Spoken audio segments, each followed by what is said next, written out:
Well, good evening, everyone. It's good to see you again. And we've got a very full evening for you tonight. A lot of information to share. And, we are at a point now that the two projects that we were able to get into construction are now in construction, although the engineers are still pretty involved with what's going on, but we're able to now shift and really want to start in earnest the engineering for the Copeland Corridor, as well as the Peaceful Way Corridor. And that's an interesting dynamic because there is some interaction there between the two. And we had a discussion about that at our engineering meeting last week. And so we'll talk a little bit through that tonight. This is what I always call kind of a tough love session because we're really committed to working with you to get something hopefully significant done in this corridor. And a lot of us know what happened last time. That's literally water in the bridge. We need to move ahead. And we're really hopeful that you'll move ahead with us because I think, we're still at conceptual level engineering, but I think we believe, I think that we can put together a really good plan and have a really positive impact. But it's a partnership. It's got to be a partnership. So hopefully we can work with you to make this all happen and reduce down the pain and suffering that's going on out there. So I'd like to introduce our Vice Chair and Supervisor of District 2, Geronimo Vasquez. Hello, everyone.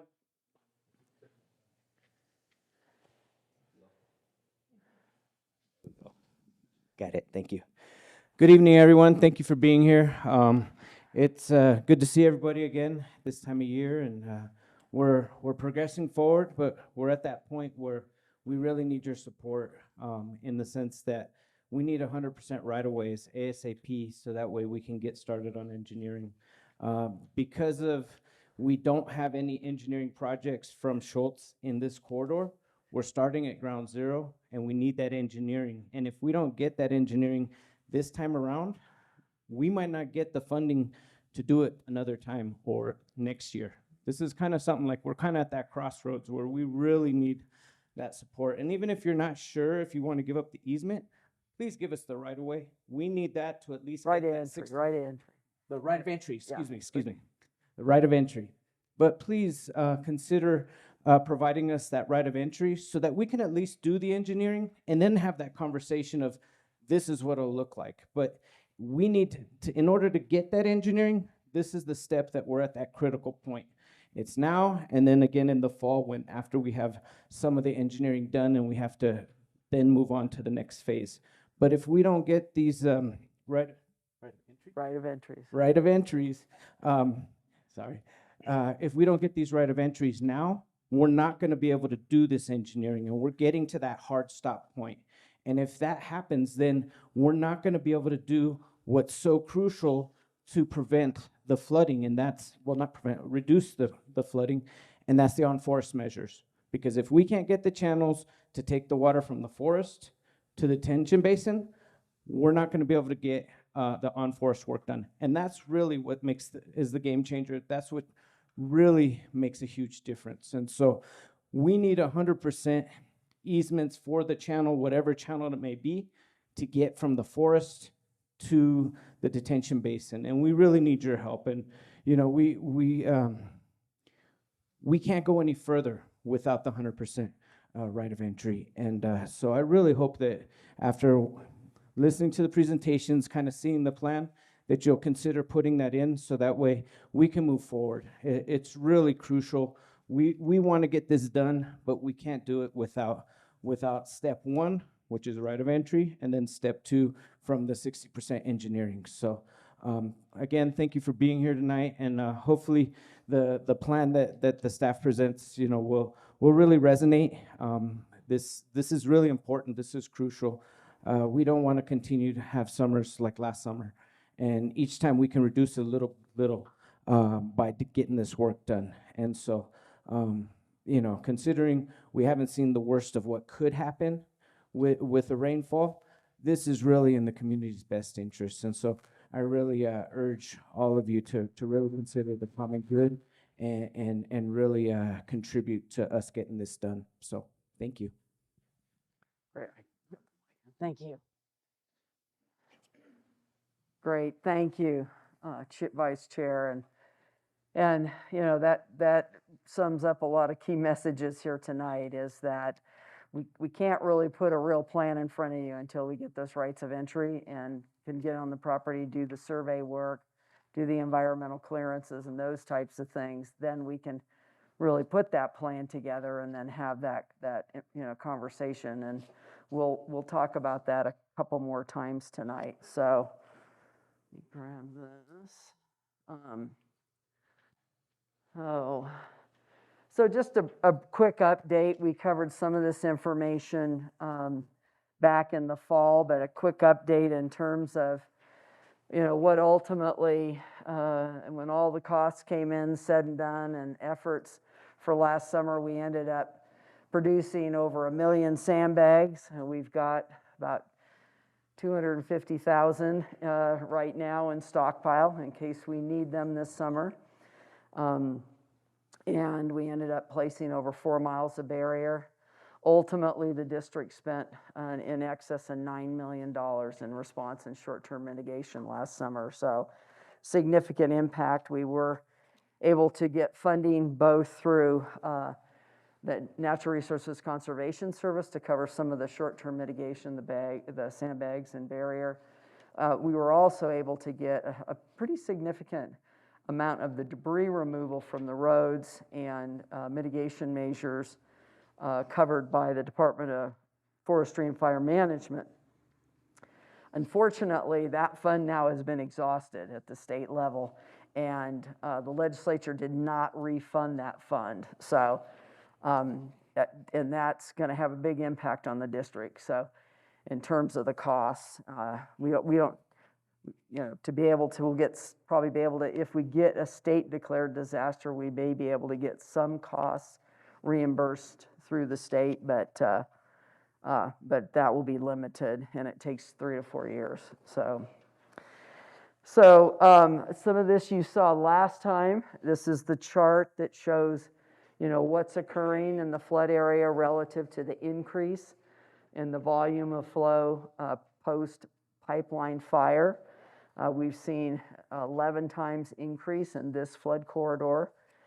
Significant increases. You can see there the gold bar is post-tunnel fire. Frankly, tunnel had very little impact on anything because it was, as you all know, because you were affected by the fire, some of you lost your homes, that most of it burned that strip that had not burned during Schultz against the neighborhood. But the pipeline had a significant impact, reburned a tremendous amount of this watershed, as well as burned new area and burned it more severely. So that's the impacts we're seeing, and that's what really caused the unraveling of the watershed above your neighborhood. This is the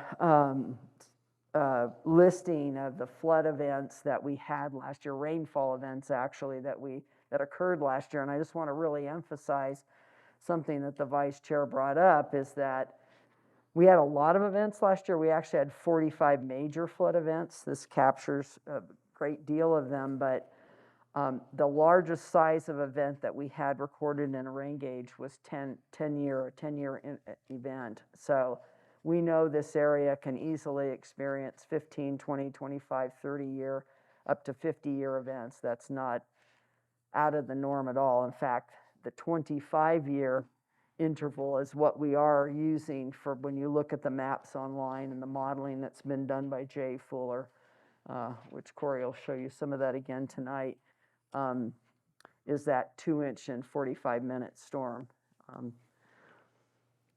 As you well know, the flooding impacts in this corridor were significant, and really a major contributor to that is that the watershed above the neighborhood, and Alan's got some great photographs if you haven't wanted to sprint up there and see it, but he's traversed a lot of that. He and Mike have traversed a lot of that area, and it's completely unraveled. Tremendous channeling, erosion, and that's where all the rock's coming from. And of course, you're aware that there was no prior on-forest or off-forest mitigation post-Schultz. We have secured the funding. We were able to work with largely with our two senators, Kelly and Sinema, as well as former Congressman Tom O'Halloran. And their leadership we were able to get within the omnibus bill that was passed 2 days before Christmas. And we were able to get into that bill up to about $90 million, 42 million, just over 42 million of funding for on-forest measures, and then about 50 million for off-forest measures, flood mitigation within the neighborhoods. All that funding is coming through the U.S. Department of Agriculture, and on-forest is coming through Forest Service disaster relief funds, Natural Resources Conservation Service, another department within the Department of Agriculture, is funding 75% of the in-neighborhood flood mitigation. The remainder of that will be funded by the Flood Control District, including the ineligible costs, which are actually pretty significant, particularly in this corridor, because every time we cross a private road, they don't pick up road crossings. So any road crossing, box culvert, whatever ends up being designed, that is a cost that goes directly to, 100% goes to the district.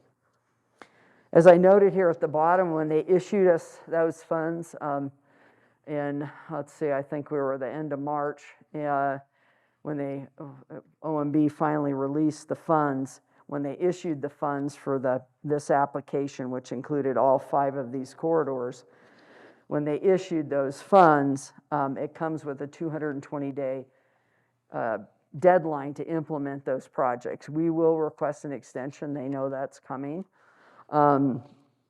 They're pleased with us. We've made so much progress so quickly already on the Brandis and Wupaki Trails corridor.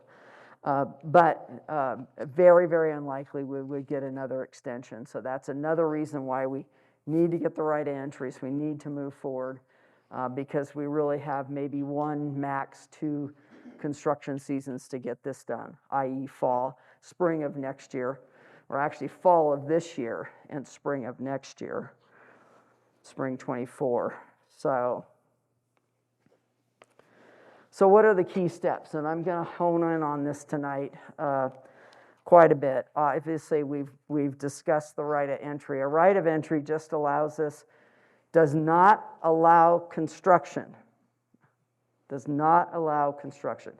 It only allows for the engineers to bring on survey crews, potentially to do some potholing, small potholing to identify location of utilities.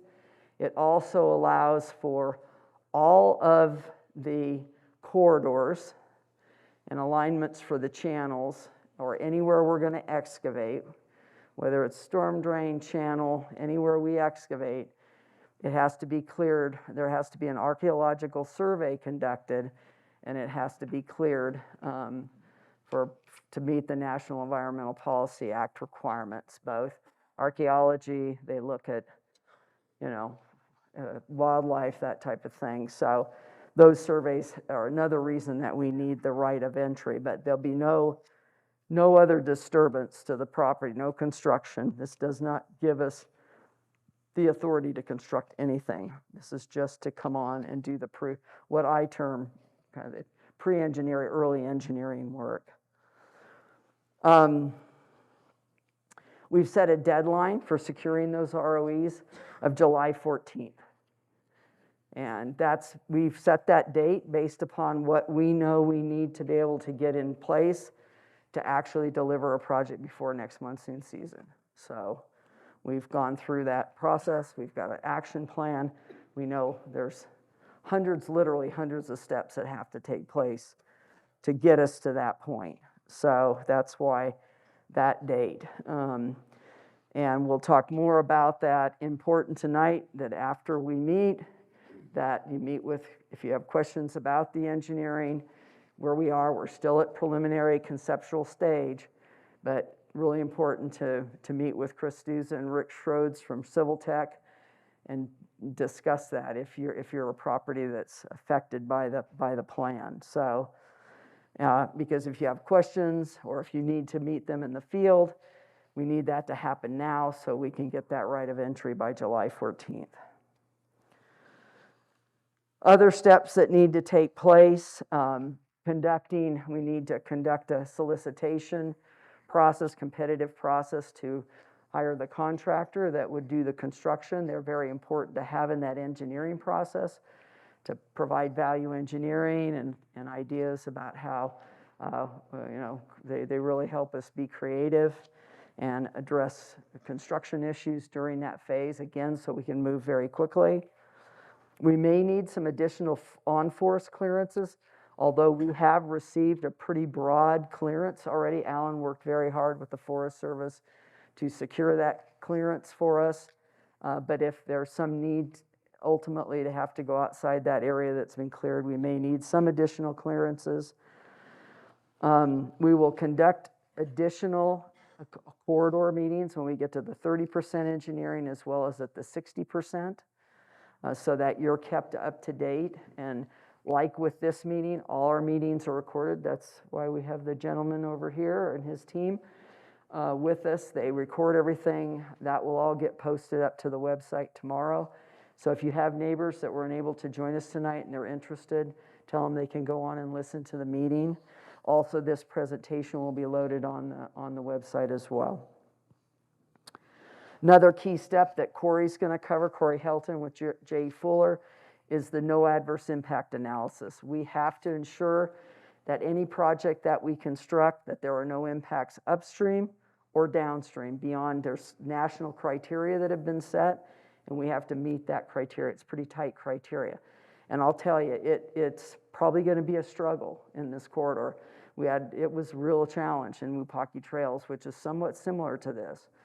And I think we ended up running the modeling like 10 to 15 times to make sure, trying different approaches to the engineering and then having to rerun the model. And it takes about, a day to 2 days to run it?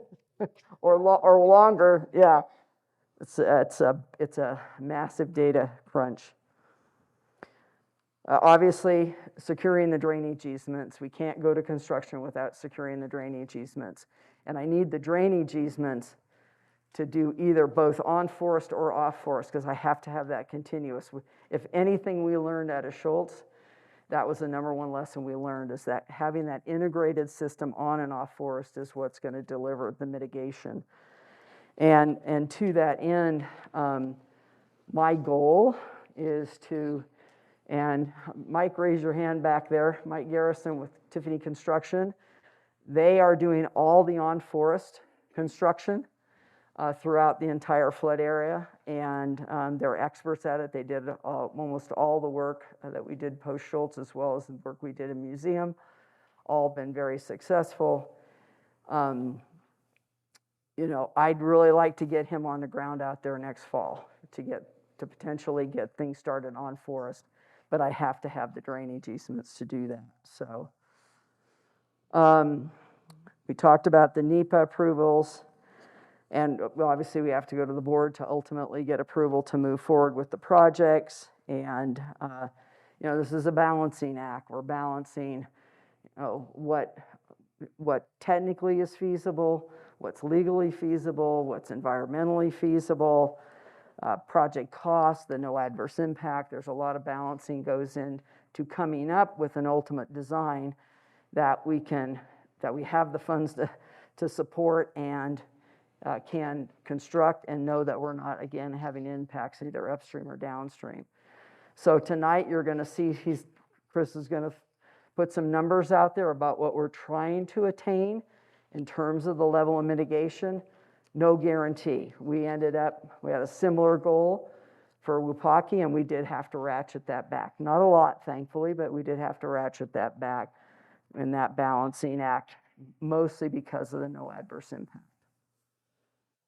So with that, I'm going to go ahead and turn it over to Alan, who's going to speak to the on-forest measures. And as Supervisor Vasquez pointed out, I mean, this is the critical piece, and particularly in your watershed, because as you're going to see, everything's eroded through up there, and it's ugly. It's really ugly. But if we can get up there and he can come up with the design, he and Mike, raise your hand, Mike Carolis, the engineer for natural channel design. And all I can tell you, Tiffany will build this, and they'll do it really well, and they'll do it as expeditiously as they can. So, and that will really makes a difference. One of the key reasons it makes a difference is that we're able to manage where the water enters the neighborhood. We're able to manage that.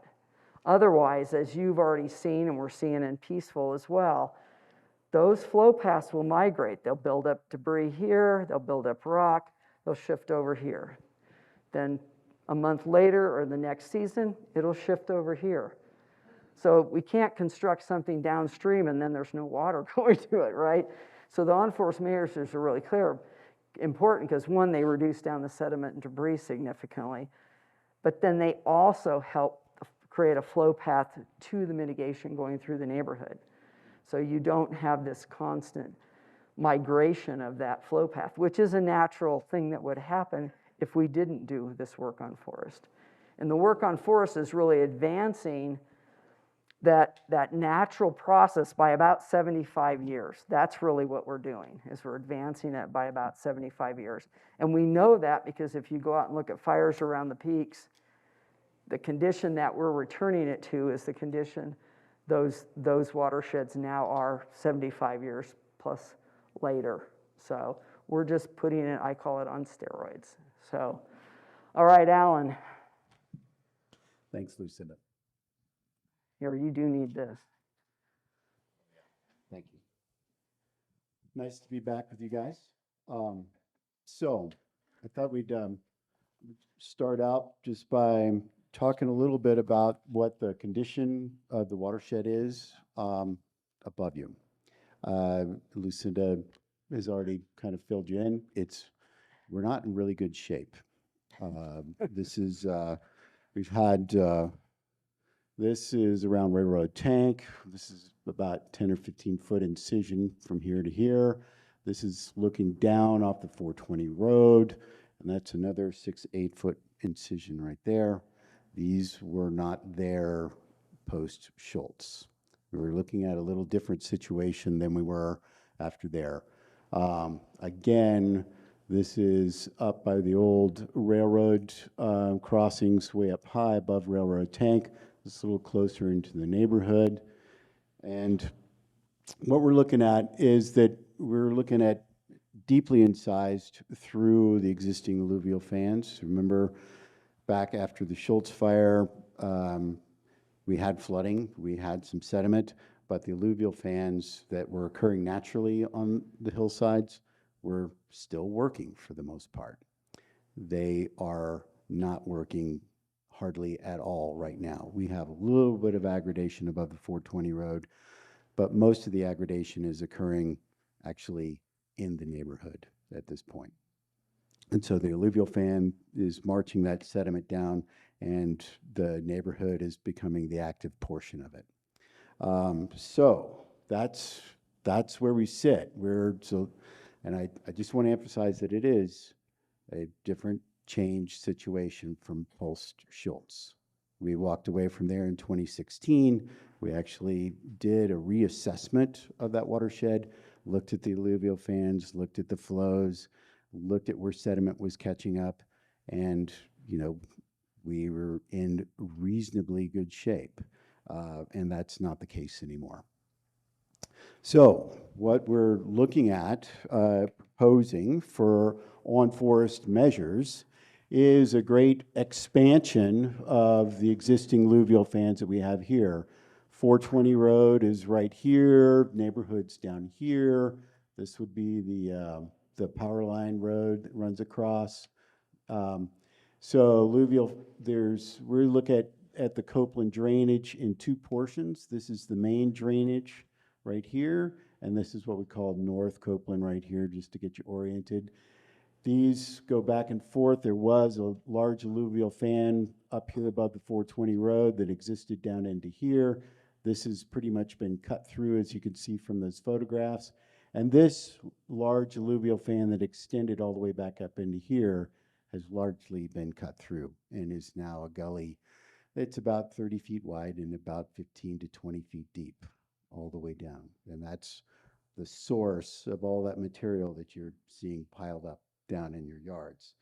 So we're looking at rebuilding this alluvial fan up here, reconnecting and rebuilding this alluvial fan here, down here next to the neighborhood, and in a small one here on North Copeland so that we can actually redirect.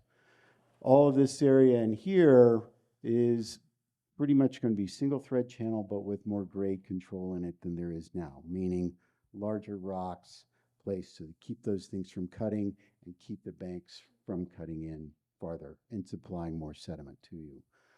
So that is kind of what we are looking at. It's a pretty large, extensive project. We're going all the way from the forest boundary all the way up to the steepest portions that we can work on. We're at this point right up here, we're looking at 60 and 70% slopes. You can barely stand on them. And there are lots of more sediment coming off of those. If you walked up there, you've seen the rilling. There's no trees left. We're starting to get some grass, but it's not gonna, the rills are gonna continue to grow, and that sediment supply is pretty huge. So if you'll remember, we're trying we can't really do much about the water. The water will continue to come to the neighborhoods. What we can do with the on-forest restoration measures is slow down sediment. And that makes all the stuff that Chris and Rick are going to propose possible. Because if we have that amount of sediment that we have currently available today coming through those channels, they'll fill up just like everything else has.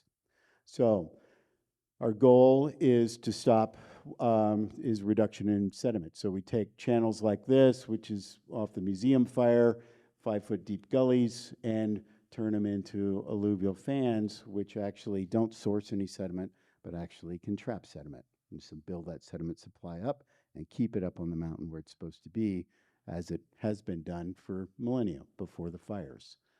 What this, in practice, what this looks like is, rebuilding alluvial fans, putting grade control in those in the form of buried log sills or buried rock sills. And then when we have a channel, a valley form that creates a channel, and we need to keep it as a channel, we put grade control in it in the form of these large rocks that Tiffany's gotten so good at putting in the last 10 years. So, of course, this is what, alluvial fan restoration looks like over on the museum fire side. And then, of course, we revegetate everything with hydroseed and mulch. So we're looking at very much the same practices with a little bit of improvement over the years, but the same things that we were looking at back during the Schultz days. And I recognize many of the faces from 10 years ago. So hopefully, if you have questions about it, let me know. The construction does require heavy equipment. To move those 4-foot boulders around, we need a really large machine. We need big bulldozers to move the amount of dirt in the small amount of time that we have to do it. And that's where Tiffany comes in so handily. So if we do this work on the forest, it does take large equipment. It will be a very big construction process, but in the end, you get your forest back and working like it did before the fire, just minus a few trees. So that's what we have planned for on forest. Again, the goal is sediment reduction. And I'm going to hand it over to Chris, and he can talk about what's coming in the neighborhood. All right. Thank you, Alan. Well, it's good to see you all again 10 years later, and not under these circumstances, but a lot of familiar faces and familiar faces from last summer as well. So again, I'm Chris Duza with Civil Tech Engineering. Rick Schroeds and I, Rick is the founder of our company, Civil Tech Engineering. We'll be the engineers primarily working on the improvements through the neighborhood. So a little bit, kind of a recap, that for the off-forest work that, a good portion of the watershed above you did burn back in the Schultz fire. But as a result of the pipeline fire, pretty much the entire watershed that burned during Schultz and then the rest of the watershed burned this time around. So as Alan described, we have a very severely damaged watershed above the neighborhood right now. The most current modeling that we have for the 2-inch and 45-minute storm, which Lucinda referred to, and that's about a 25-year event. You probably know it's not uncommon to see maybe 1 inch or 2 inches of rain in a summer monsoon season. This would be that event that occurs over the entire watershed. So that'll produce about 1,550 cubic feet per second at the Forest Service boundary at the interface where that channel, the southern channel over by the Victorian, where that's coming into the neighborhood. A little bit further to the north is a little bit better of a situation. The one that we're calling the North Copeland alignment, there's 2 alignments that we're talking about, is about 340 cubic feet per second. So significantly less flow coming to the north than is actually coming down to the south. Reverse. Correct, and that, Issue with not doing the work on forest. yeah, and that's right, and that's what's so important between the work that occurs on the forest and the work that happens, down in the neighborhood below, because the work that happens out on the forest gives us a much higher degree of predictability of where the water is going to come through the neighborhood, and then of course we can build the infrastructure downstream of that. Without that work on the forest, it's kind of a crapshoot there. As Lucinda mentioned, that these flows can migrate, and we could build something in the water may never actually get to it. Another thing that we want to look at, there may be folks here that are in the Glodia area. Glodia being just south of the South Copeland alignment. We have about 200 CFS that's coming down through Glodia right now. Because of the proximity of our South Copeland alignment to these flows coming out of the Glodia watershed, they both wind up going to the same place, which are the detention basins down in Copeland. We may have an opportunity to pick up some or all of those flows as part of this mitigation project, so that's something that we're looking at as well. An important part of what we do, that's a requirement with the NRCS funding, of course, with all federal funding, is the cost-benefit analysis. So that'll be part of our process. And then Lucinda mentioned the no adverse impacts modeling, which a simple way of looking at that is because of the improvements that we put in place, that it doesn't have any adverse impacts, anywhere throughout the neighborhood. And that's independent of Civil Tech, that's independent of Alan and his firm. That's a separate firm that's looking at our work completely independently and doing the modeling for us. So we talked a little bit before, and what we used to get that funding from the NRCS. Lucinda mentioned, we have the $9.5 million to go build this stuff. So now we have to design it and get it in place. So we have 2 alignments, and essentially our alignments are what you've seen, from last summer. It's the alignments and the concepts that we put together and worked with the NRCS in order to get that $9.5 million. So there's 2 alignments. One we're calling North Copeland. That was a smaller one, about 350 CFS. And then the South Copeland over by the Victorian, where, quite a bit of the boulders and things are over there, much larger flows there. Lucinda mentioned a little bit, and Alan mentioned, we did not do any any of the mitigation in the neighborhood after Schultz.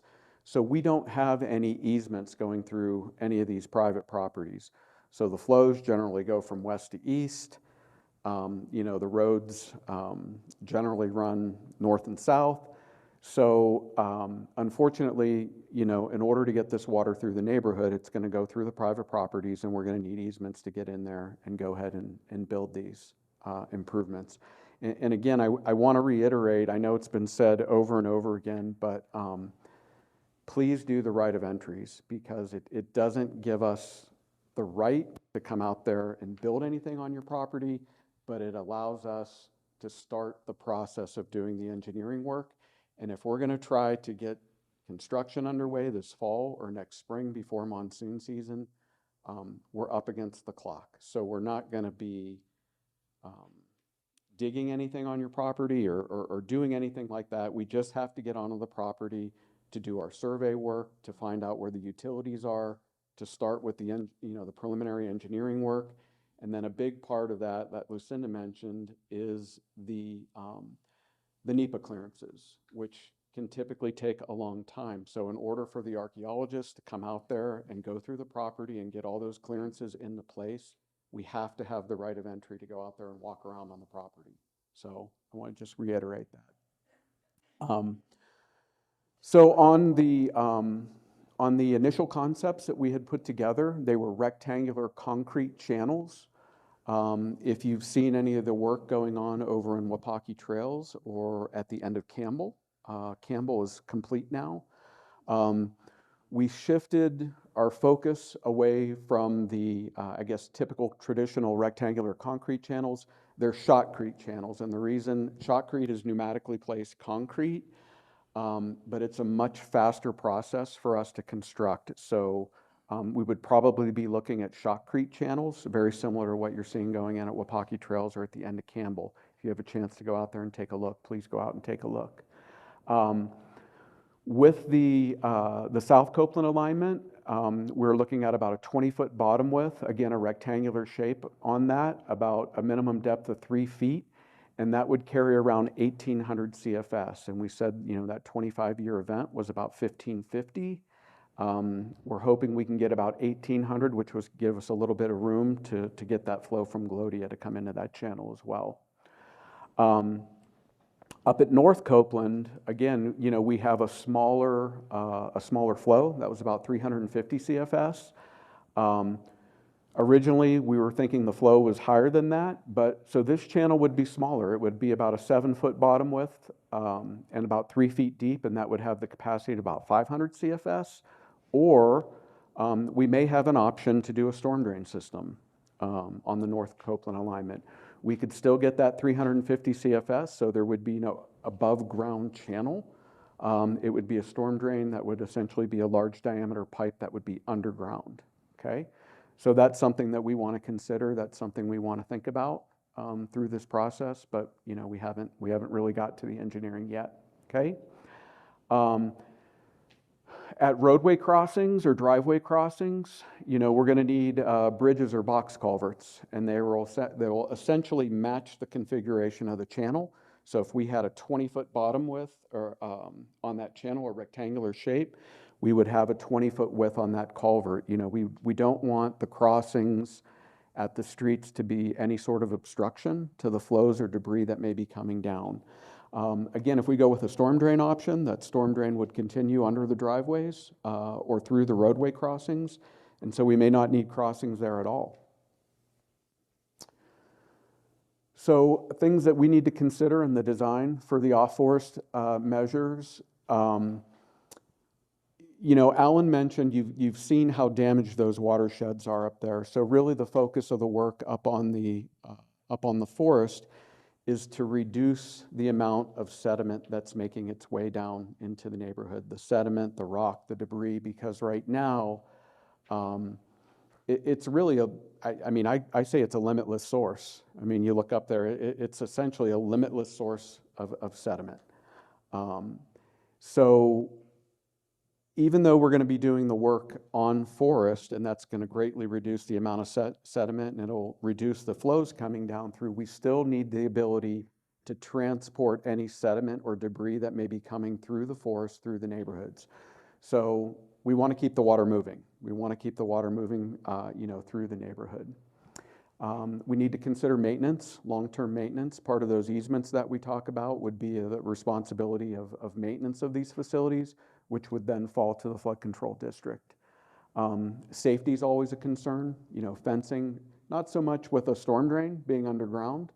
A little bit easier with the safety aspect there, but with channels, fencing along the channels to make sure that that people stay out of those channels, especially in a flood event. Things we need to be careful of is not to modify roadway or driveway elevations. We typically don't like doing that because it has negative consequences when we look at those no adverse impacts models. Utility relocations, again, we want to minimize those because number one, it slows down construction. Number two, it's expensive. And number three, it's a non-eligible cost. So that would have to be picked up entirely by the district, okay? Same thing with, roadway crossings, especially on those private roads, those aren't eligible. So again, the current plans that we have right now are the plans that we use to get the funding for the NRCS. We really haven't started any hard engineering work, but we're on the clock. We have, since that funding came through in March, we're on that 220-day clock that we can get probably one extension for. So this is all going to move pretty quickly. And I know, easements are a concern for everyone, but again, right now those right of entries just lets us start our work, and we really won't finalize easements until we're probably till about 60% design. Once we get to 60% design, we're going to be pretty confident in where things are locked in and how big those easements are going to need to be and where they're going to need to be. So the easements are a little ways out. It's going to be about 60% design where we're going to really start needing to have those easements in place. So a little bit about those two alignments. So this is the South Copeland alignment that we'll call, and this is the North Copeland alignment. Again, these are the alignments that we used for the NRCS funding. You can see the results of Corey's modeling. Here's that 1550 CFS. The Victorian home is right there. The different colors that you see, the heavier colors, the purple and the yellow, that's that really well-incised channel that's formed down through the neighborhood there.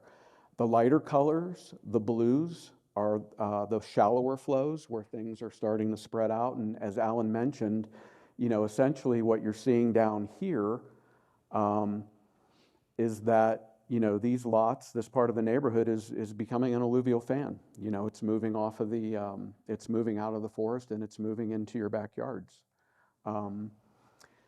So for the North Copeland alignment, again, you see this well-incised thread that's coming out of the forest, the 340 CFS.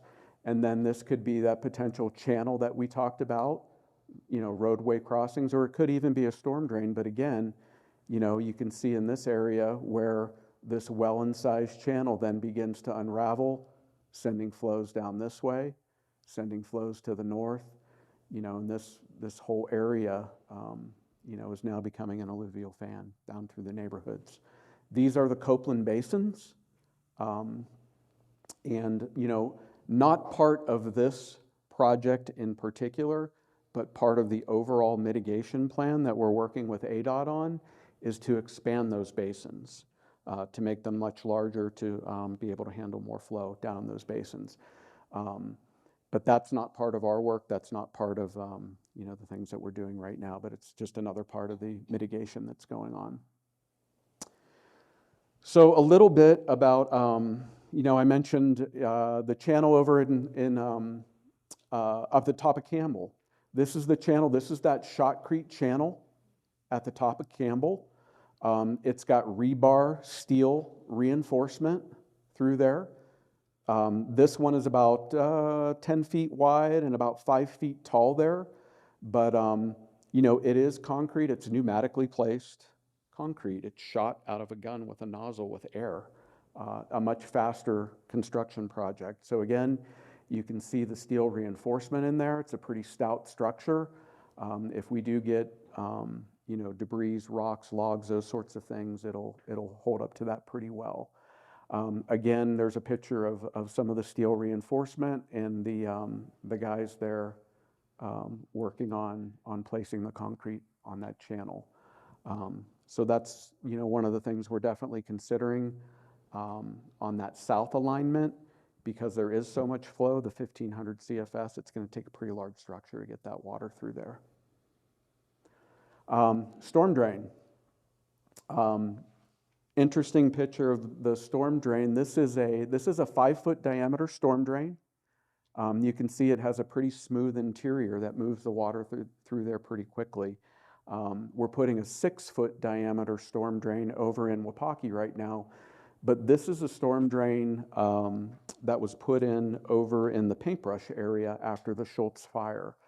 And it handled things really well. It handled the flows really well, and it handled the sediment and debris. This was after a big flow event where we got an awful lot of sediment and debris, and you can see how clean. You can see maybe a little bit of fine sediment that's deposited along the bottom of that, but it did really well. It handled things really well, but that pipe is designed to move water through at a very high velocity, which keeps the sediment and the debris moving as well.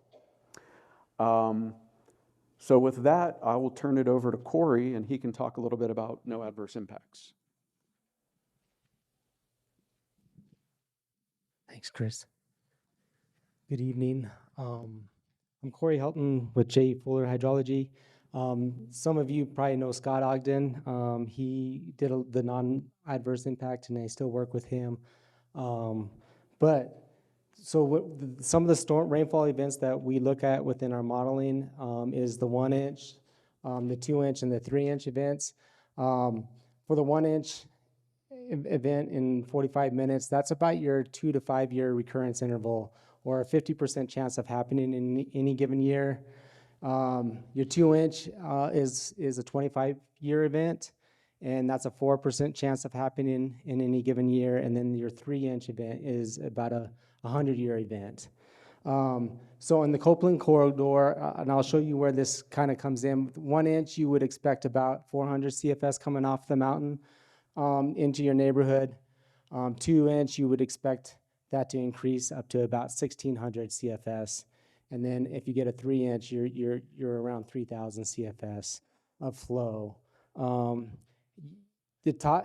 The most flows that you guys saw were roughly around the 10-year event coming off the Copeland. So there's the potential of having larger storms as we've been noting, and a pretty likely chance, really.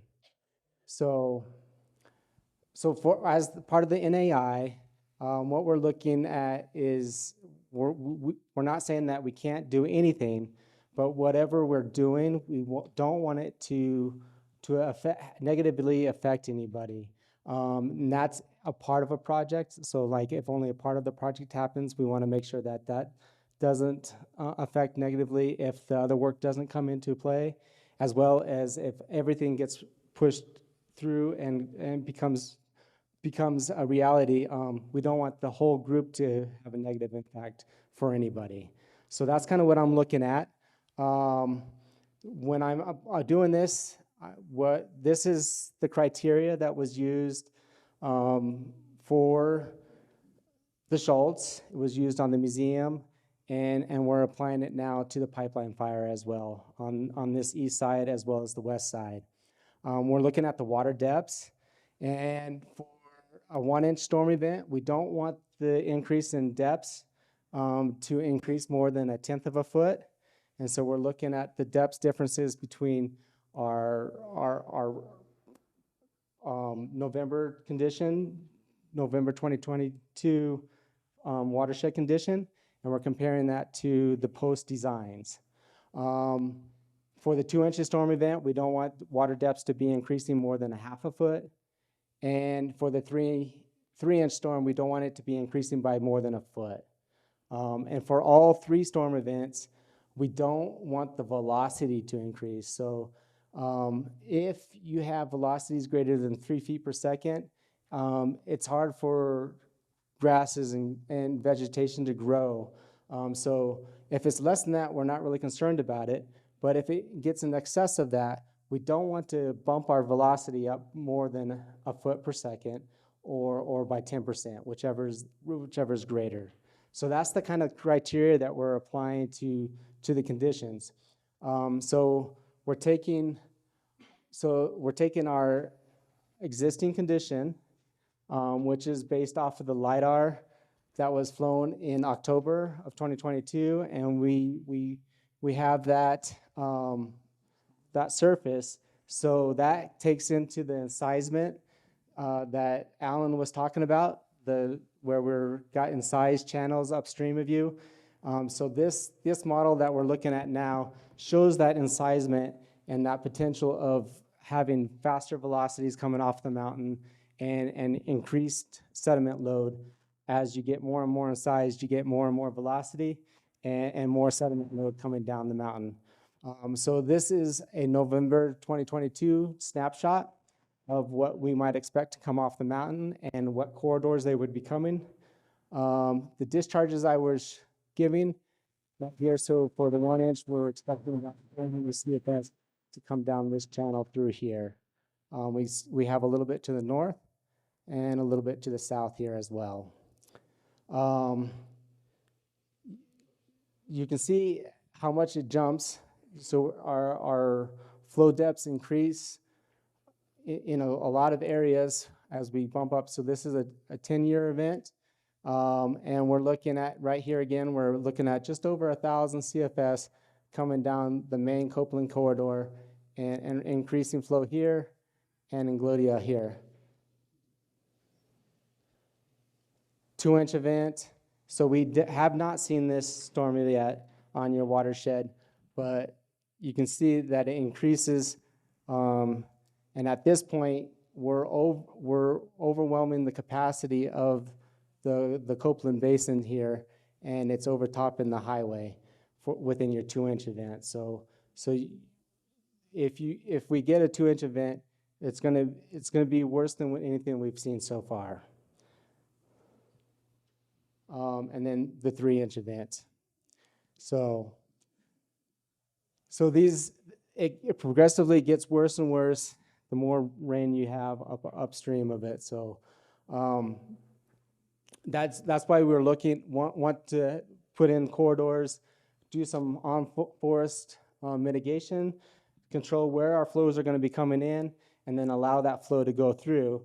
But we also perform the non-adverse impact analysis just to make sure that we're not, so we'll be overall helping everybody, but we don't want any individual to be negatively impacted also. So that's another reason why we're performing this analysis, just to verify.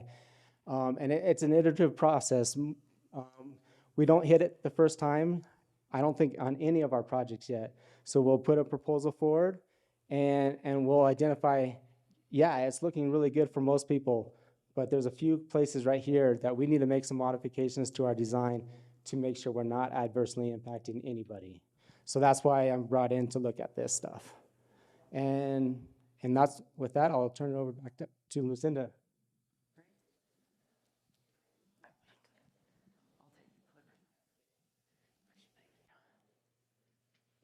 All right, thank you. We are very fortunate to have been able to bring back our phenomenal engineering team that knows the dynamics of this situation and are able to really move things forward. So with that, I'm going to reiterate some of my earlier comments, and then we're going to talk a little bit about right of entries again and drainage easements, provide a little bit more information. Let me get to the right page here. There we go.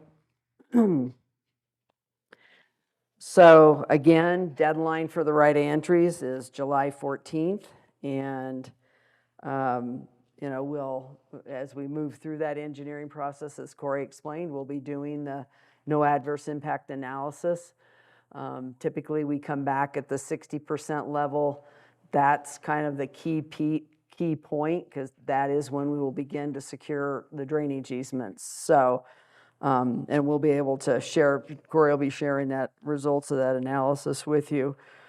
And then, as I mentioned before, there's a whole series of approvals that we need to gain. All the plans have to go through the NRCS. Fortunately, they're very expeditious in reviewing the plans, as well as the Forest Service for all lawn forest work and those approvals. And as I mentioned, we'll be doing meetings at the 30% and 60%, so you can see the plans. We'll go through a presentation similar to this, talk about what are the design constraints, what are the issues that may have come up, how we're addressing those issues. And then we'll break, and there'll be stations set up with the maps so that you can look at those in detail relative to your property. Reality is that by the time we get to 60%, you'll get to know Rick and Chris pretty darn well. Because they'll be out talking with you through that process. So just to reiterate some of what Chris shared, we have to go through cost-benefit analysis, and the NEPA approvals, the board approvals. So with that, the right of entry, again, I just really want to emphasize that this is not to allow for construction. This is purely to allow for really the preliminary and early work to be done so that we can actually put an engineering plan together to be able to share with you. So they don't obligate you to any future decision relative to the drainage easement. It's just to, again, to do topographic surveys, the clearances and that type of thing. But that is key to moving the whole process forward. And without those right entries, we'll stop engineering. That's just going to be what's going to happen. So again, we're set the deadline for the 14th, and if you have questions, please ask the questions for your specific project. We'll do open questions, general questions after we conclude the presentation here in a few minutes, but then go ask any specific questions that you have relative to what you might want to know to be able to approve the right of entries. One thing I want to share relative to the right of entries is that I think at this point we have 5 outstanding that we need that are adjacent to, and this is the actual right of entries we need where Chris showed the alignments through the neighborhood. Those are the properties that adjoin. The concept in most of the cases, some properties it doesn't work this way. There's the easement split between 2 properties. And most of the properties, not all, but most, again, he can go through that more of that detail with you after. But so, when we look at all those properties, which I think was around 30 that we needed in this 30 to 50, well, about 30, around 30 in this between the 2 alignments, we're down to 5 that are outstanding right now. I think it's 3 in the southern and 2 in the northern, if I remember correctly now. Or it's either 5 or 6. We're narrowing in on that number. I want to share with you that I have received from a party within the area what's called a Freedom of Information Act request. That's when you want information from the government. You can submit this Freedom of Information Act, and that person has requested to know who has not turned in the right of entry forms. I've talked to that person. They've agreed to let us kind of go through this process now and give me a little break on that. But at some point, it's very likely I will have to release that information. So not doing that as a threat. That's just a legal requirement that we have as a government entity. Because it is public information. So what is a drainage easement? So moving on from the right of entries to the drainage easement. The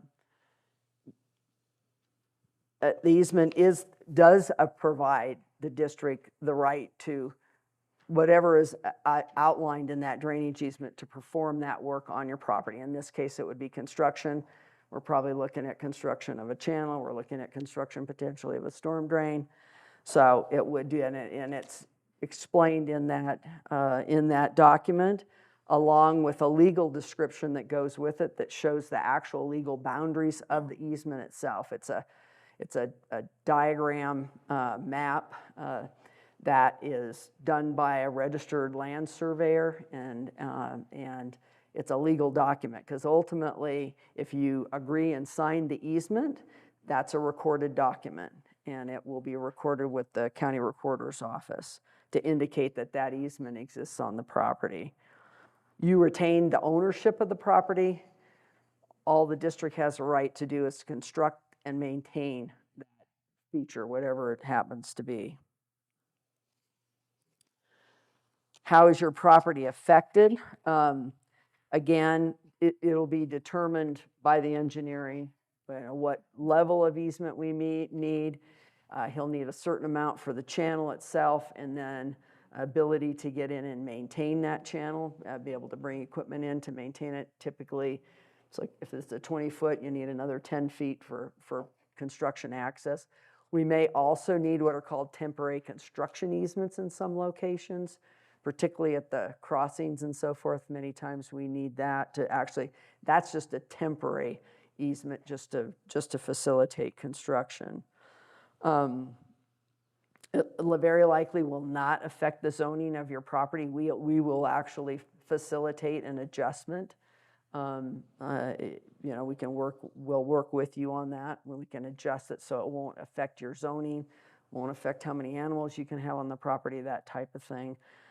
And it's specific to that piece of the property. It's not global across your property, just for that specific element of your property. So in terms of compensation, people all want to know, will we be compensated?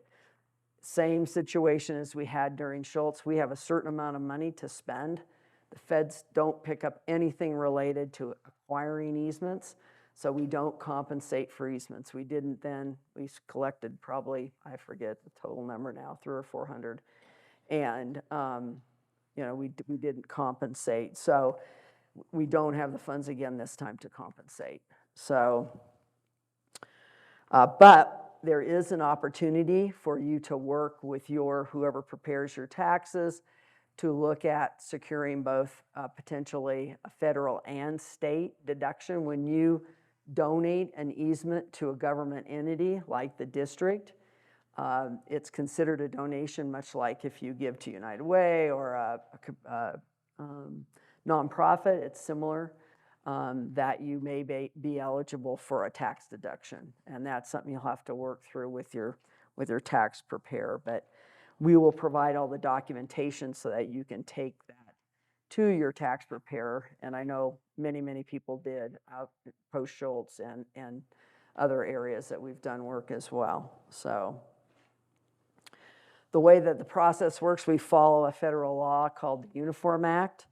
And you'll get it's called a notice of intent, or intent to work with you to acquire this easement, and you'll get what's called an offer package, and it basically gives you that valuation. We have an appraiser that's a very highly qualified appraiser that does appraisals across the state for many of the big both state and federal and local government entities. A gentleman by the name of Dennis Lopez, he comes out and does the appraisal, so we get a formal appraisal to know what the value of what you're donating is, so again, you can go and potentially get a tax deduction. And then, you'll have the easement to be able to review that document. We also need what's called a mortgage release. If you own your property outright and you don't have a mortgage, then that won't be necessary, obviously, but we all think we own our property. Those of us that have mortgages, we don't. They own it. And we own part of it, but they own it as well. So we have to get the ability to go to them to request a release as well. And that can be a lengthy process. That's another reason why we'll have a pretty strict deadline on the securing the easement documents, because we have to go through that process. And I'll tell you, last time that was one of the worst processes. Mortgage companies are not fun to work with. And I was very fortunate at that time, because Representative Kirkpatrick, she had a staff person who she and Ann Kirkpatrick literally called the mortgage companies for us and put pressure on them to like deal with these. This is a public safety project. This isn't just a nice to do for a developer or something out there. This is like a public safety. Deal with these, right? Sign these. And it took a lot of pressure to get those done. Hopefully we're having better success. We had to get a handful up in Wupaki for the storm drain, and they went really smoothly this time. So I don't know. Hopefully that process has improved, and it'll be the same for this corridor. So I think that's it. We're going to open it to general questions. Again, if you have a specific question about your property or the design on your property, please meet with Chris and Rick afterward. But if you have a general question, we're happy to try to answer those. Yes, ma'am. We need you to put so that people can hear the questions.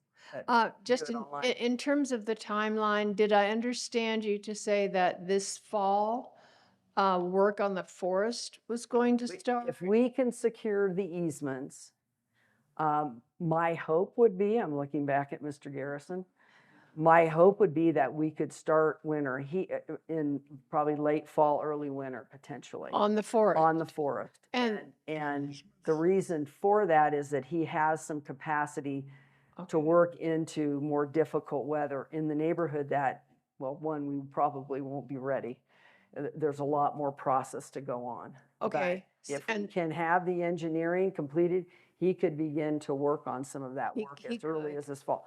The other thing we want to get done in the fall, early winter, is utility relocations.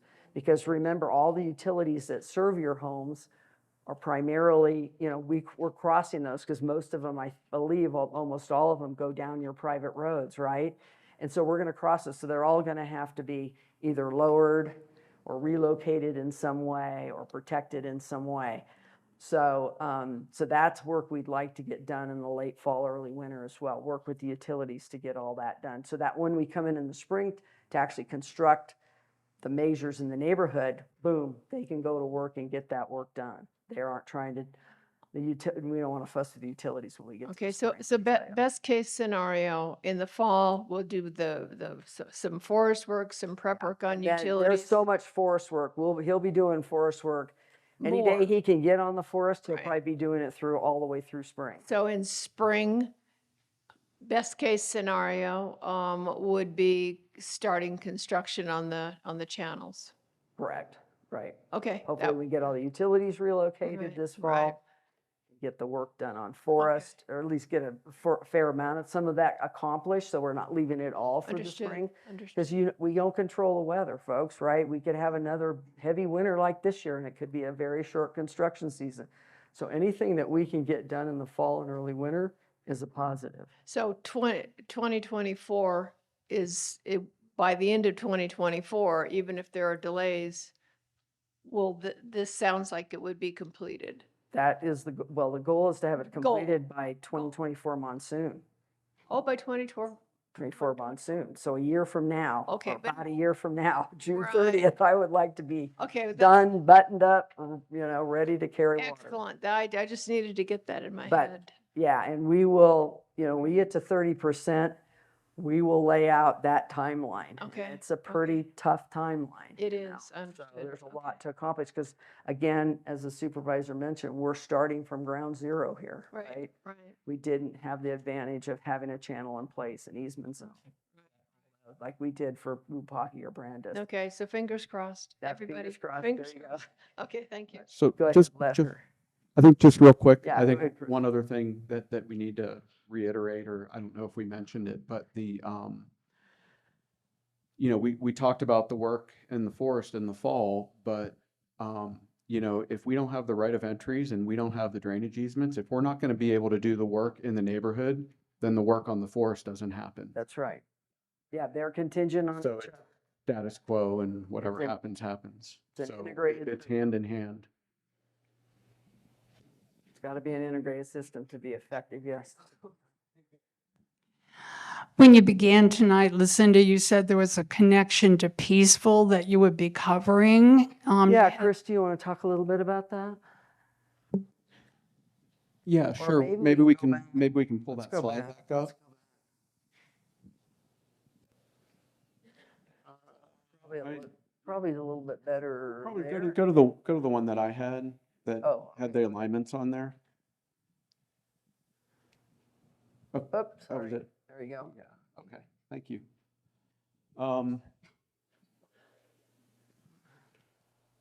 So the peaceful corridor is to the north of our North Copeland alignment. But when the water comes in for peaceful, maybe I'll go over to Corey's, but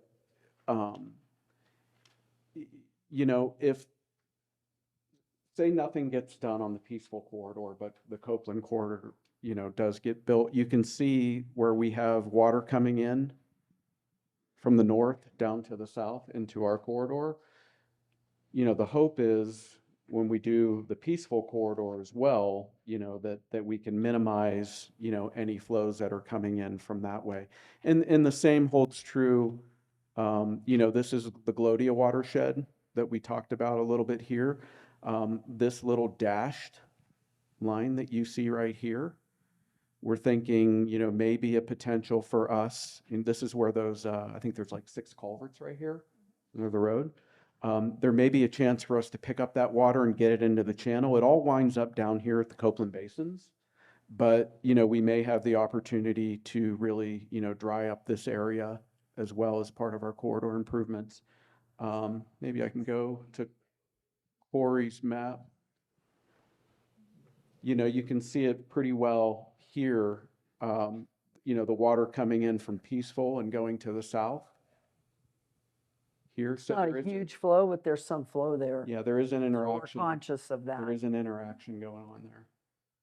I'm confused, Chris. So are you taking the part of the Peaceful Way into the North Copeland? No, It's separate. Okay. no.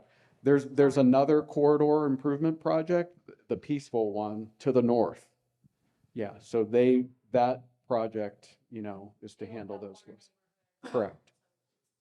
Correct.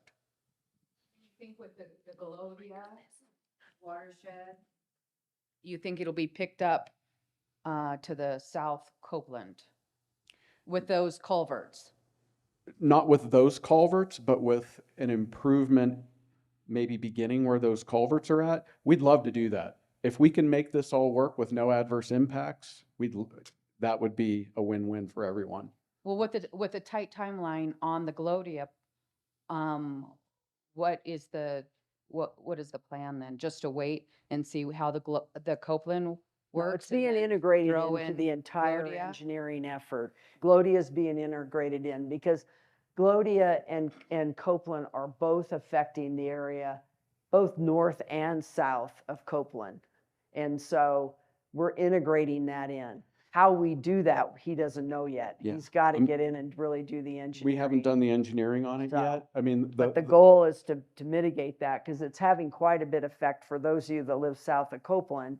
You know, it's having a lot of impact on those properties as well. you So know, we're the hope is, trying to address that the as hope is well. that we could pick it up here at the intersection and maybe put a storm drain straight down into Copeland and bring it into the channel. But in the short term, you know, you can see what's happening on the south side of Copeland, and that's really a result of that Glodia watershed. And I know last summer, you know, Rick and I spent a whole lot of time out there meeting with a lot of the folks out here, getting some emergency mitigation measures in place. So, you know, one of the things that we've discussed, you know, that we're going to be working on in addition to the Copeland corridors, none of this is going to be constructed prior to monsoon season, but we do want to make sure that everyone's buttoned up here for this monsoon season. So we're going to be, Whole corridor button. yeah, we're going to Yeah. be revisiting, everything out here. You know, looking at our most current modeling, and our most current maps and with emergency mitigation to Sandbags help us to or make sure, barrier. whether it's barriers, sandbags, whatever it may be, to make sure, you know, to the best that we can to try to have a good level of protection out there for the summer. Yes, sir? Well, my question is for Lucinda. Yep. I've been through Schultz, I've been through this one, and we always get the same song and dance. Oh, we want to help, but we got to do this and we got to do this. We're a year removed from the last monsoon. And now you're telling the people sitting in this room that your deadline is July 14th to get documentation, just so your engineers can go out and do the work. That's an absolute failure to every person that's sitting in this room tonight.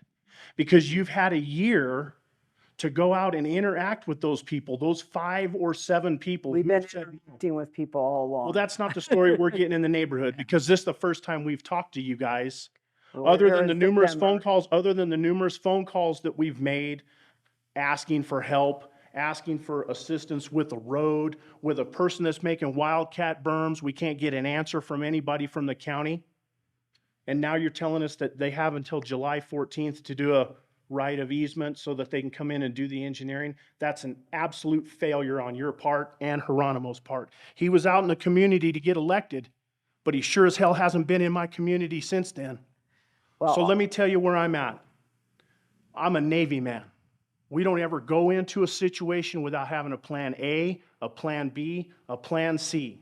So I want to know tonight, what is your plan B for the 5 people who don't give you the right of entry to go do the engineering? Where are you going to move the water to then? Because to say you're going to put all your eggs in that one basket, and then if they say no to turn away from us, is a failure to every person in this room tonight. You have a right and a duty to protect that community. We pay our taxes to the county for services to protect us, not to turn your back on us. so I appreciate your frustration, and you're pissed and you're frustrated, and I understand that and I accept that. We have worked tirelessly to get to this point, to get the money. We didn't even get the money till almost April. So the fact that we've got $35 million worth of construction going on north of you is miraculous. And if we hadn't gotten that done, it would have been another year. We're at a point now, we were 3 years after Schultz. 3 years. It took us 3 years to stand and have this meeting. So, could it have been better? Everything could always be better.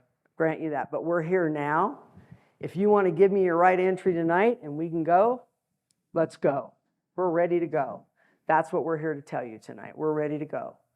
And so sign the easement, sign the right of entry, and we're ready to go. So it's in your hands. Now, if we end up with a handful, couple people, the district does have the authority to condemn. Now, whether the board elects to exercise that is a decision they would have to make. It's extremely costly. Now, I will tell you, if they exercise it, we would be able to take immediate possession. So if you think you don't exercise it, we go to condemnation and it's going to delay the project, it won't, because we take immediate possession. Because the judge will determine, 9 times out of 10, they'll determine that it's in the public benefit, and then we can take immediate possession. Then it's only a discussion about how much gets paid. And then the board has to decide whether we can find the money to pay or not. So we've had some of those discussions, yes. I think the appetite last time we had so many people that were opposed, but we're here to provide a service. As you point out, we're here to provide a service, but we have to do it in partnership with you. We can't do it not in a partnership. Yes, sir. So my dad grew up in Appalachia with the Hatfields and the McCoys. And when the government doesn't step in with sufficient force, you get private action that can spill over, and because lots of things can go very badly when you have a 3-inch rainfall and you have no mitigation. So I just want to remind you that you guys have the ability to use the minimal amount of force necessary to make this happen, and that helps mitigate the risk of private action from parties who have been severely damaged and decide to take extra legal means. So it is part of the social compact in the United States that we turn power over to the government so that we mitigate the risk of private action. And so I hope you guys will do what is necessary to save our community. I hope that we can get the cooperation we need and we can move forward without having to exercise that kind of power. I hope we do, and that's our goal. And if we don't, that becomes a big decision, whether, depending upon the number of people who don't want to cooperate. And that's their decisions. And people have various reasons for that, but, you know, that is what it is, right? We can't change that. So, so again, I hope you all will work with us and we can get through this and get you a great project. Is there anything that you can do to, like you're saying, oh, if we sign everything tonight, if we had everything signed, that you're ready to go? We're ready to go with engineering. Okay, so that answers my question. You're not ready to go to do anything.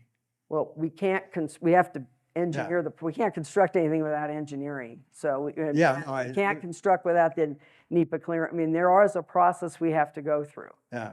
And that process is really set up to protect you and protect the environment. That process, having to go through and do the engineering so that we can actually produce the drainage easements. We can't produce a drainage easement with a legal description of the easement we need until he's done the engineering.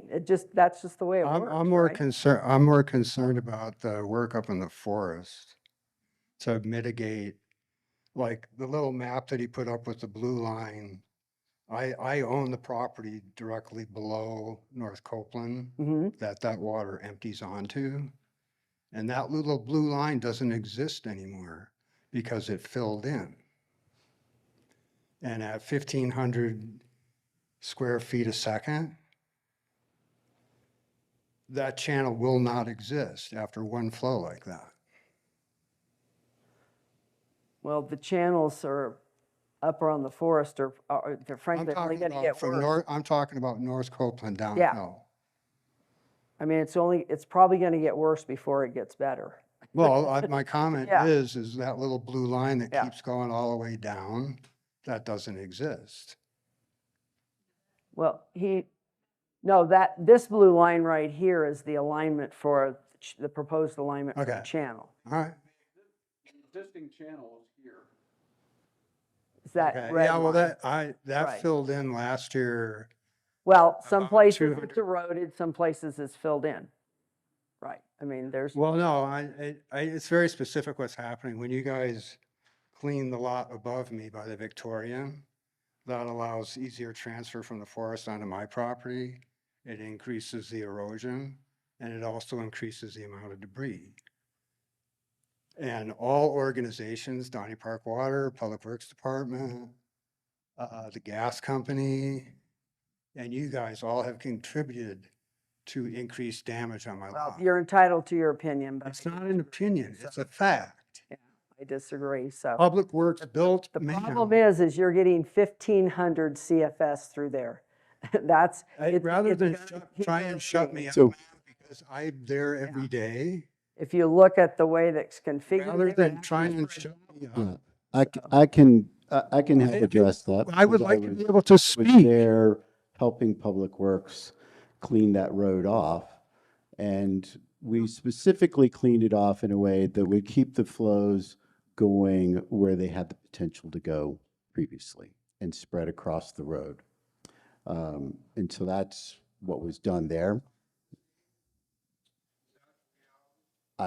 I'm trying, You spoke. trying to You address. made your point. You're entitled to it. Well, if you want to make a different point, we just tried to answer your point. So you want to make do you want to make a different point? Go ahead. I'll give you a couple minutes and then we're going to break. Okay, that's fine. This is what happened on my property last year. And it's each agency trying to take care of their priority. Donny Park Water came in and buried a Jersey barrier in the ground to protect their water line.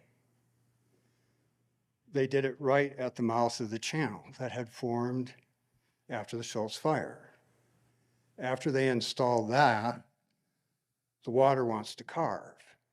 It couldn't carve through the Jersey barrier, so it went around each side. As the water vacated the flow, on each side, the rocks drop out, and it filled the channel in. Yeah. The Public Works Department It's an built a emergency 4-foot The public, I watched it happen, ma'am. Yeah, it's emergency measure. Okay. Nothing is sacred about anything. What's going on right now are Band-Aids. They are Band-Aids. We need mitigation. We don't need Band-Aids. That's where we are. We're here. Okay, well, So, here, sir, I'm going Can I- to cut you off because you want to talk specifically about your property. If you do, let's talk it over afterward. Or we can come out to your property. We've been out to your property, I know. We can come out, again, Chris can come out, Rick can come out and have a whole nother level of discussion. But people are here. They want to be able to either ask more general questions. I'll take one or two more general questions. And then we're going to go to the diagrams and look at the maps and stuff. My And- question is, the mitigation that you're gonna hopefully do in the forest for, the Copeland and the Galodia, do you think that mitigation will also help the Rope Arabian watershed?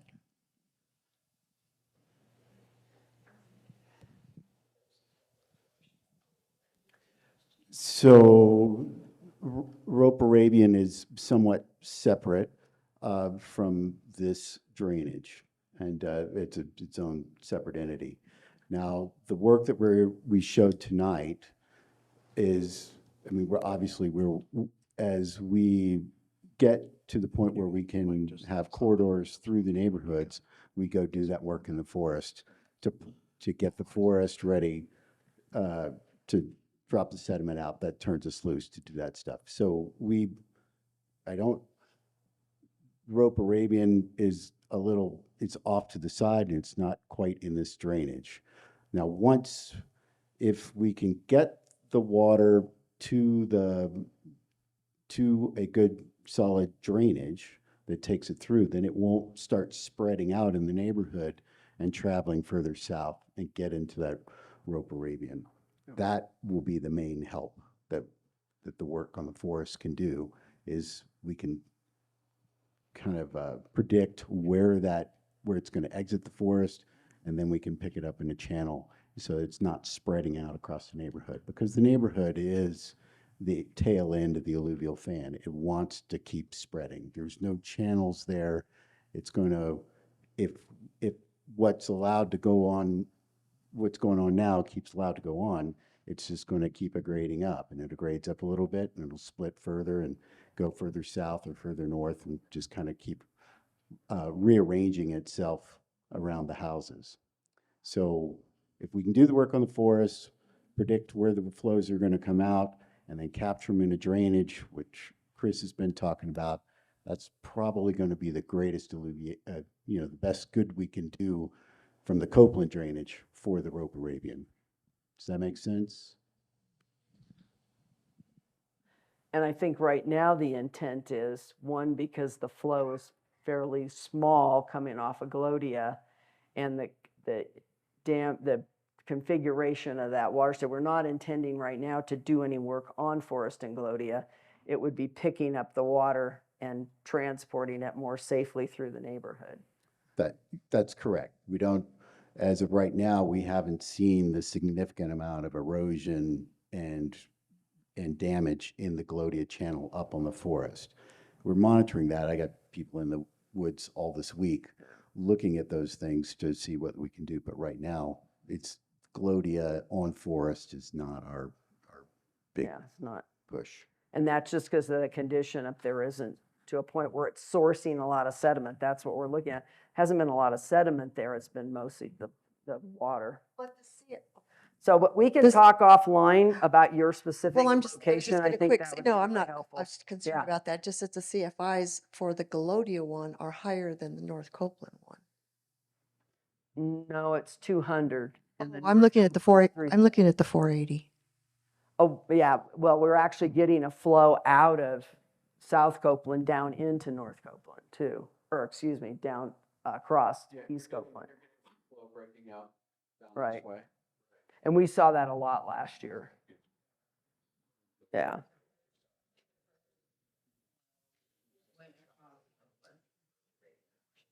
That's our house. Our house Yeah. is at the first flash flood came and crossed over because of the big one at the Victorian house. Yeah, Then it started coming reroute. It north. started to reroute itself And then too. after the first flood, then it started going behind the house. Yeah, no, it's gonna do that. It's gonna migrate back and forth. So one more question, Ruthie. Yeah, I have a question just for overflow. So everything is being designed for a 2-inch rain. That's our goal. I That's don't your know if we're goal. gonna get there, but Yeah. that's our goal. I'm all for it. Kind of two things. The piping, that's a new concept for me. Is that starting at the forest all the way down to the detention ponds for North Copeland? Yeah, no, we haven't done any design on that at Okay. all, but yeah, that would be my, inclination, would be to pick it up at the forest boundary, bring it all the way down to the neighborhood and down into the Copeland basins, yes. And then, so for 2-inch, we have an underground piping, and then on the South Copeland, we have the open channel. What's happening with the 3-inch rain and the 4-inch rain? Is it being funneled, close to those, or are we back to sheet flow across the neighborhood? What's the modeling, what's the modeling that's there? That's why we have Corey, that's why we have Corey on board, because, that's part of the no adverse impact modeling. Which is why, typically with our, not so much with a storm drain, but with an open channel, we try to closely follow the alignment, where the primary alignment of where the water is going right now. I mean, obviously, we're trying to put it along property lines so it doesn't go through the middle of people's properties. I think that's a little bit more palatable than cutting right through the middle of people's properties. But that all comes into play with the no adverse impact modeling, because you're right, there's going to be events that are going to exceed the capacity of this. So what happens, and that's what Corey models. So yes, you will have sheet flow continue, through the neighborhood when the capacity is exceeded. But the key is that we're not redirecting it and having adverse impacts on people's properties. Alan promises me goal. that all of the sediment will stay on the forest and we will never see any more sediment ever again. This is a continuous dialogue here. Yeah. So should that happen, the sheet flows that would happen after the drainage is filled to their capacity would be far less than what we saw in the last couple of events with no mitigation. Yeah, absolutely. So on the south alignment, the first, 1,500, 1,800 cubic feet per second, which is more than you saw last summer, would be entirely contained within that channel. So it would take a really, larger, significant event to exceed that capacity, yes. And that could happen, but also know, even as you get to the larger events, at least that component is coming out of that dynamic. And we saw that in the corridors that we did mitigation, how it was really very successful in managing that component of the flood. Unfortunately, when you've got 10 to 26 times increase in the volume, it's just overwhelming, the capacity of what was there. Okay, great. Thank you. Good conversation, good questions. We're going to break, and there's some plans over here, both on and off forest. And again, really encourage you to have the conversations that you need to have. And our right-of-way agent, Kitty, unfortunately isn't feeling very well, but I'll check to see if the right of entry forms came. But if you need one, let me know and I will get it to you. We've mailed them out twice. So hopefully you have one if you have it signed.